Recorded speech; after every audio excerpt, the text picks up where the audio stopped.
तो आचार संहिता तो आज से लगने वाली है और लोकसभा चुनाव की तारीखों का भी ऐलान हो जाएगा, लेकिन दिल्ली में अब भी अभिनंदन का पोस्टर लगा हुआ है। सेना और सुरक्षा बल चुनाव प्रचार के औजार जो हैं वो इसे बना रहे हैं।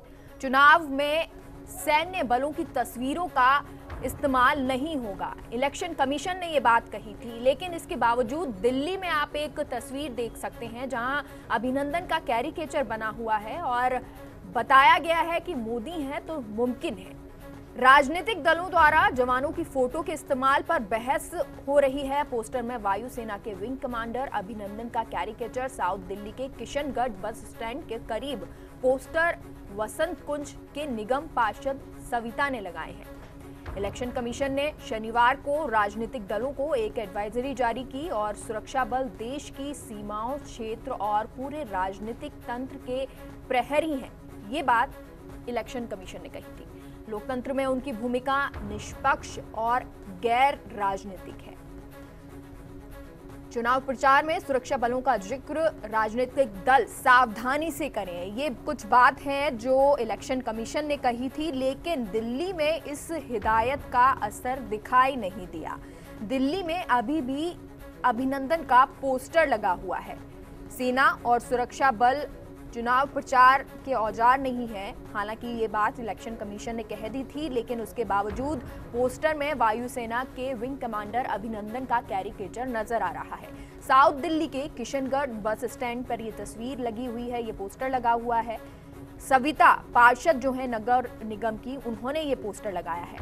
हालांकि ईसी ने ये बात कह दी थी कि राजनीतिक दलों को एक एडवाइजरी जारी की और कहा कि कोई भी सुरक्षा बल देश की सीमाओं, क्षेत्र और राजनीतिक तंत्र सेनाओं का जो है पॉलिटिक्स में यूज नहीं कर सकता है। लोकतंत्र में उनकी भूमिका निष्पक्ष है और गैर राजनीतिक है। लेकिन इसके बावजूद ये तस्वीर जो है हम आपको दिखा भी रहे हैं कि किस तरह से दिल्ली के वसंत कुंज की नगर निगम पार्षद सविता ने इसका उपयोग किया और पोस्टर में लिखा हुआ है मोदी है तो मुमकिन है और साथ ही में अभिनंदन का कैरिकेचर बना हुआ है। मोदी की तस्वीर है, नगर निगम पार्षद जो सविता हैं उनकी तस्वीर है। बस स्टैंड पे ये तस्वीर लगी हुई है। हालांकि इलेक्शन कमीशन ने ये बात साफ कर दी थी कि आप सेना और सुरक्षा बल को चुनाव प्रचार के औजार नहीं मान सकते हैं, आप उनका उपयोग नहीं कर सकते हैं। इसके बावजूद भी हिदायत का कोई असर नहीं हो रहा है। चुनाव प्रचार में इनका उपयोग किया जा रहा है। आपको ये भी बता दें कि आज जो है लोकसभा चुनाव की तारीखों का ऐलान हो जाएगा, आचार संहिता लग जाएगी और उससे पहले ये बात इलेक्शन कमीशन ने साफ कर दी कि अगर आप चुनाव में सेना का, सुरक्षा बल का उपयोग कर रही हैं तो ये बिल्कुल ना करें। बिल्कुल, तो जिस तरह से दिल्ली में अब अभिनंदन के पोस्टर नजर आ रहे हैं उसको लेकर सेना और सुरक्षा बल चुनाव प्रचार के औजार नहीं है, ये इलेक्शन कमीशन ने साफ कर दिया है। लेकिन उसके बावजूद भी जिस तरह से पोस्टर नजर आ रहे हैं उसके बाद चुनाव में नहीं होगा सैन्य बलों की तस्वीर का इस्तेमाल, तो राजनीतिक दलों द्वारा जवानों की फोटो के इस्तेमाल पर बहस भी छिड़ गई है और पोस्टर में वायुसेना के विंग कमांडर अभिनंदन का कैरिकेचर भी नजर आया है। तो विज्ञान भवन में आज इलेक्शन कमीशन की 5 बजे प्रेस कॉन्फ्रेंस होनी है। प्रेस कॉन्फ्रेंस में चुनाव की तारीखों का ऐलान होने वाला है।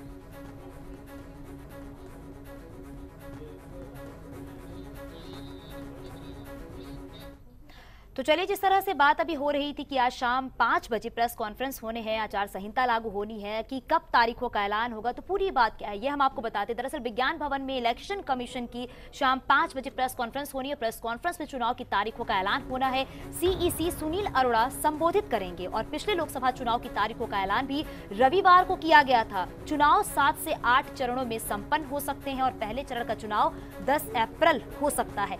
तो उत्तर प्रदेश में 7 से 8 चरणों में चुनाव चुनाव हो सकता है। बिहार और पश्चिम बंगाल में 5 से 6 चरणों में चुनाव हो सकते हैं। लोकसभा चुनाव के साथ ही कुछ विधानसभा चुनाव का ऐलान भी यहाँ पे संभव है। तो अरुणाचल प्रदेश, सिक्किम के विधानसभा चुनाव भी हो सकते हैं और आंध्र प्रदेश और उड़ीसा के विधानसभा चुनाव भी हो सकते हैं। जम्मू कश्मीर के विधानसभा चुनाव की तारीखों पर कहीं ना कहीं अभी भी सस्पेंस बना हुआ है, लेकिन जब ये शाम को प्रेस कॉन्फ्रेंस होंगे उसके बाद जो तारीखों का ऐलान होना है, कब किस जगह चुनाव होने हैं, इन तारीखों का भी ऐलान जो है वो आज शाम 5 बजे हो जाएगा। तो आज काफी अहम दिन है और बता दें आगामी लोकसभा चुनाव को देखते हुए आज तारीखों का ऐलान हो जाएगा। और इससे पहले भी तारीखों के ऐलान की जो अटकलें लगाई जा रही थी वो पूरी नहीं हुई थी, लेकिन आज जिस तरह से प्रेस कॉन्फ्रेंस होने हैं शाम 5 बजे, उसके बाद आज चुनाव की तारीखों का ऐलान जो है वो हो जाएगा।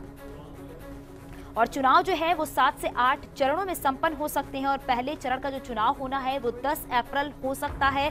और अगर हम बात करें बिहार और पश्चिम बंगाल में तो 5 से 6 चरणों में चुनाव हो सकते हैं।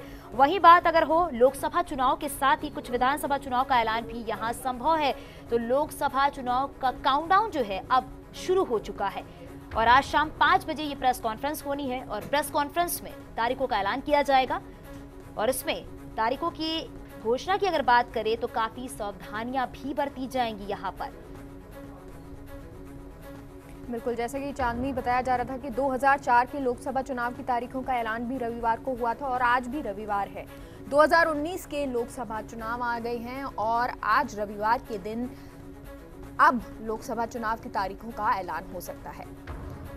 पहले पिछली बार की बात करें 2014 की तो 5 मार्च को तारीखों का ऐलान किया गया था।